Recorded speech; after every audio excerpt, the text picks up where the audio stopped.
Allez, dernière ligne droite à l'affiche avec nous, le président de la CNCGP, Julien Serracchi. Alors Julien, on va parler de votre actualité, de l'actualité de la CNCGP. Je voudrais qu'on parle d'abord de l'actualité de la profession. Vous avez sorti il y a peu votre deuxième baromètre de la CNCGP. Quels sont les chiffres qui vous ont le plus marqué? Les chiffres qui marquent, c'est la croissance. C'est la croissance très forte de ce métier. En fait, je vais donner deux chiffres parce qu'on en a des dizaines dans le baromètre et ça serait trop lourd de tous les détailler, mais il y a deux chiffres qui marquent énormément. C'est déjà la collecte. Combien les cabinets de CGP qui sont à la Chambre collectent par an? Alors, assurance vie, compte titre, PEA et CPI. On était à 12 milliards l'année dernière, on est passé à 13 milliards et demi. Donc ça fait 11% de hausse. Et évidemment, ça, on le retrouve dans un autre chiffre, qui est l'encours total géré par ses adhérents de la Chambre. Et là, on est passé de 92 à 105 milliards. On a franchi pour la première fois le seuil des 100 milliards. Et ces chiffres-là, vous savez, ils sont déclarés en fait par les adhérents. C'est des chiffres absolument officiels parce que quand vous rejoignez la Chambre, vous êtes obligé d'adhérer à la RC de la Chambre. Et donc pour calculer votre prime de RC, vous devez faire une déclaration de chiffre d'affaires. On est les seuls à faire ça dans le métier. Et donc on est absolument sûr de ces chiffres à l'euro près. Et ça, c'est très important parce que ça donne une base pour montrer aux partenaires, pour montrer aux tutelles que ce métier est vraiment en pleine croissance. Un dernier chiffre, j'avais dit 2, mais allez, j'en mettrai 3. Chiffre d'affaires moyen, on est passé à 650 000 € par cabinet. Et là, pareil, 10 à 11% de croissance par rapport à l'année précédente. Alors, je voudrais qu'on dézoome. Donc, le baromètre, c'est la deuxième fois que vous le faites, donc c'est une approche annuelle. Vous faites ce métier depuis un certain temps. Comment vous trouvez qu'il a évolué au cours des dernières décennies?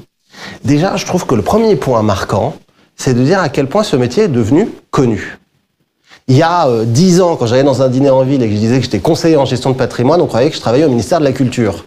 Aujourd'hui, quand je dis je suis conseiller en gestion de patrimoine, on sait quel métier je fais. Donc déjà, c'est un métier qui est rentré dans le quotidien de beaucoup de Français. C'est plus d'1 million de familles qui sont conseillées par les CGP de la Chambre. Donc ça veut dire c'est 4-5 millions de Français. Est-ce que c'est un métier qui séduit les jeunes?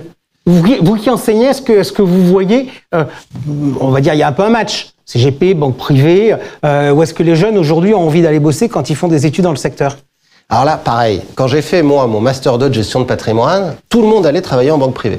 Quand aujourd'hui, je vais faire des interventions, les Master 2 de gestion de patrimoine, et que je demande qui travaille en banque privée, qui travaille chez des CGP, c'est du 50-50. Donc ça aussi, ça a fondamentalement changé. Et en fait, pourquoi le métier de CGP, il attire autant de jeunes? Parce qu'il répond à un désir de la jeunesse, de cette nouvelle génération, de travailler pour soi-même. On dit que les jeunes, ils veulent pas travailler. Moi, je suis absolument pas d'accord avec cette phrase. Les jeunes, ils veulent travailler, mais ils veulent travailler pour eux, et ils veulent que ça ait du sens. Et travailler pour soi-même, rien n'a plus de sens que ça. Est-ce que le métier s'est complexifié? Le métier s'est pas complexifié. Moi aussi, c'est une idée souvent reçue. C'est juste qu'on a beaucoup plus de choix de recommandations d'investissement aujourd'hui qu'il y a 20 ans. Il y a 20 ans, vous faisiez de l'assurance vie, et souvent c'était des monosupports et pas des multisupports, et vous faisiez des SCPI. Aujourd'hui, vous aviez du private equity, des produits structurés, des multisupports, des contrats d'assurance vie au Luxembourg, et j'en passe. Donc évidemment, ça s'est complexifié dans l'approche, mais c'est parce qu'on a une approche beaucoup plus complète qu'avant. Alors oui, il y a plus de réglementation qu'avant, mais la réglementation, elle est aussi faite pour mettre de côté les brebis galeuses. Sur le rajeunissement de la population, vous le constatez sur l'âge des CGP dans votre baromètre? Oui, tout à fait. Par rapport à l'année dernière, par exemple, l'âge moyen des dirigeants, il est passé de 49 ans à 48 ans. Ceux qui nous rejoignent, en moyenne, ont 42 ans. Alors ça peut paraître un âge élevé, mais il ne faut pas oublier que souvent c'est une seconde carrière, notamment pour des banquiers privés qui veulent s'installer à leur compte. Mais on a aussi, comme je viens de le dire, des jeunes qui, après une école de commerce, une première expérience de 6 mois ou un an dans une entreprise, vont créer leur cabinet à 25 ans. Alors, deuxième baromètre de la CNCGP et troisième Midsommar. Qu'est-ce qui va se passer cette année? Ce sera le 12 juin. Exactement, ce sera le 12 juin. Alors ça sera d'abord à la Maison de la Chimie, on aura notre assemblée générale qui est très importante puisque moi j'arrive à la fin de mes 2 mandats de président. À la Chambre, on ne peut pas faire plus de 2 mandats en tant que président et donc il y aura une nouvelle équipe, un nouveau président qui sera élu, donc il faut absolument venir. Donc il y a un candidat bordelais, donc vive les couleurs vive les couleurs de Bordeaux. Je vais pouvoir dire jaune, mauve et rose. Et puis il y aura ensuite 2 heures d'échange avec les partenaires qui seront là et puis il y aura Thierry Breton qui va venir à 18h. Alors pourquoi est-ce que on a invité Thierry Breton cette année? On avait invité Nicolas Sarkozy il y a 2 ans, Bruno Le Maire quand il était ministre des Finances l'année dernière, et là Thierry Breton, parce qu'on s'est dit, on voudrait passer du niveau national au niveau européen. Vu ce qui se passe dans le monde, vu les aspects géopolitiques, vu les droits de douane, vu Trump, on a besoin d'une vision européenne. Qu'est-ce qui va se passer pour l'Europe? On a Poutine à l'Est, on a Trump à l'Ouest, on est un peu devenu une sorte d'île en Europe. Comment l'Europe va s'en sortir? Quel est son projet? C'est pour ça qu'on a invité Thierry Breton, qui vient de terminer son mandat de commissaire européen. Alors, question par rapport à ça, cette Assemblée générale, donc vous nous dites qu'il est important d'y aller parce que c'est une Assemblée élective pour un nouveau mandat à la tête de la CNCGP. Est-ce qu'il n'y a pas d'autres enjeux? C'est-à-dire que c'est vrai que les organisations professionnelles ont de plus en plus tendance à faire des grands raouts. Est-ce qu'il n'y a pas un effet d'image pour dire on est là, on existe et entre guillemets pour faire passer des messages aux politiques, aux régulateurs, aux superviseurs, etc. Vous savez, moi je sors de 6 ans de présidence, là j'arrive à la fin, et je me suis rendu compte, moi je suis un CGP, j'ai toujours mon cabinet, je vois toujours mes clients, et cette expérience m'a appris quelque chose, c'est que tout est politique. C'est que tout événement que vous faites, toute communication est politique. Et c'est pour ça que je le dis aux adhérents, de manière très claire, je leur dis, venez à l'AG, venez à la soirée, parce que, évidemment, c'est votre association, il faut s'intéresser à la vie de son association, mais aussi surtout parce qu'on est là pour faire une démonstration de force auprès des tutelles qui seront là, auprès des politiques qui sont là, auprès des partenaires pour qu'ils continuent à investir sur notre métier.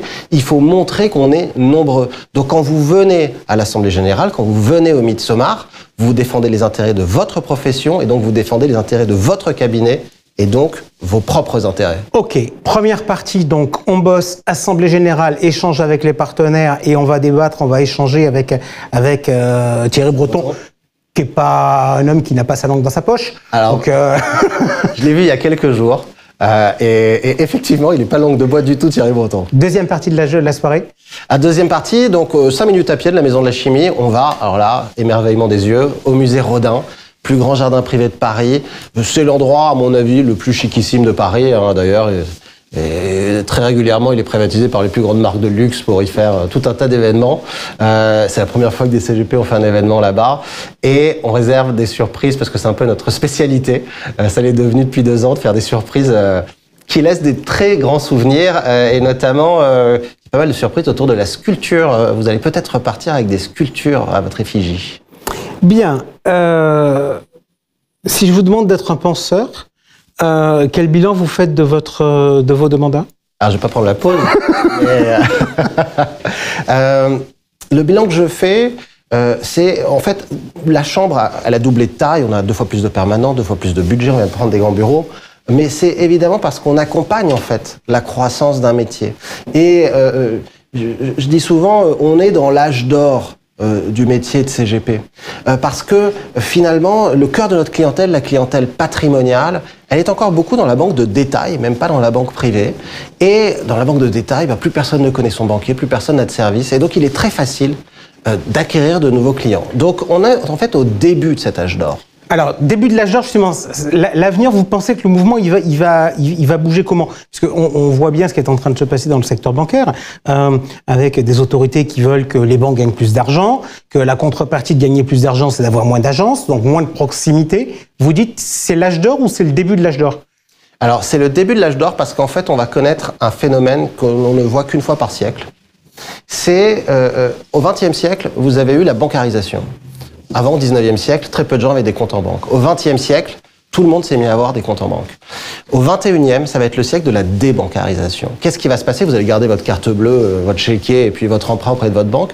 Mais pour tout ce qui sera conseil sur l'épargne, vous irez voir des cabinets indépendants des banques et donc des CGP. Et c'est pas que les CGP qui sont dans ce mouvement-là. On le voit très bien. Regardez ce qui se passe autour des cryptoactifs. Regardez ce qui se passe autour des robo-advisors. Comme ça, il y a une volonté de sortir l'épargne des banques qui est très forte. Et les CGP, évidemment, sont au cœur de ça. Donc, 21e siècle, débancarisation.